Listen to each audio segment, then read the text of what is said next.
Strong communication skills are one way to increase your value proposition and outperform the competition.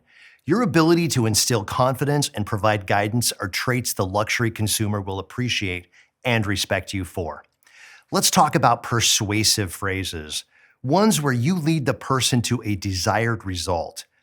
These phrases talk to a different level of the mind and help to draw out the other person's motivations. The power of persuasion is in the delivery of simple words.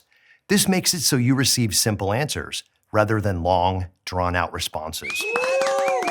The phrases themselves are easy to learn, yet it will take some practice to know when best to ask them. When you change your words, you have the power to change the outcome of a situation. The first persuasion phrase is, "Let's imagine." Every decision is made in the subconscious before it becomes a reality. If a person can imagine themselves doing something, then they can do it in real life. This phrase allows the person to paint a picture in their mind of the opportunity and persuades them to move towards a specific conclusion.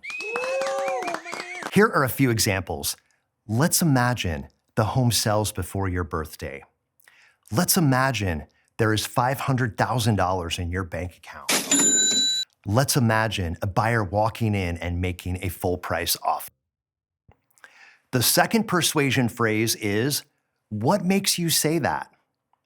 This works great when someone has a hesitation of any kind. It works to soften the circumstance and make the person reevaluate what they are saying. And by treating their objection as nothing more than a question, it elevates both parties' understanding and acceptance of the situation. Use a sincere tone of voice and show empathy. Here are some examples. A seller says, "I can't have the home ready to list in 3 months." Your reply, "What makes you say that?" A buyer says, "Too bad it's not my ideal neighborhood." You reply, "What makes you say that?" A seller says, "We don't believe in paying a full commission." You reply, "What makes you say that?" The third persuasion phrase is, "How open-minded?" This works great because most people do not want to be viewed as closed-minded or someone who misses out on opportunities. The phrase makes others look at the situation in a different light and hopefully see the benefit you are proposing. Many times they will find a way to agree with you. The last thing most husbands want is for their wives to think they are not open-minded. Here are a few examples.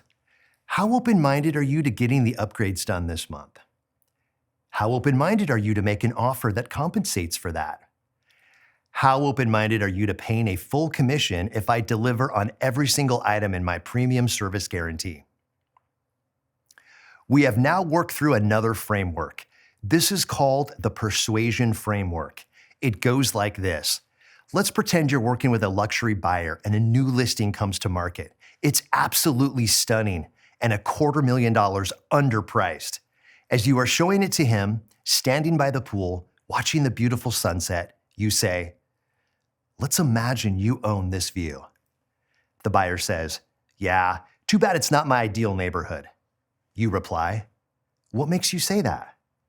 Your buyer says, "It's more than 5 minutes from my office."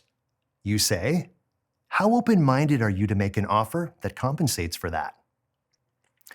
These persuasion phrases are incredibly powerful tools for your business. Learn them and use them when directing clients to a result that works in their favor. The influential conversation for this training is, how open-minded? How open-minded are you to changing your future? How open-minded are you to mastering luxury real estate? You know the answer. Let's do this.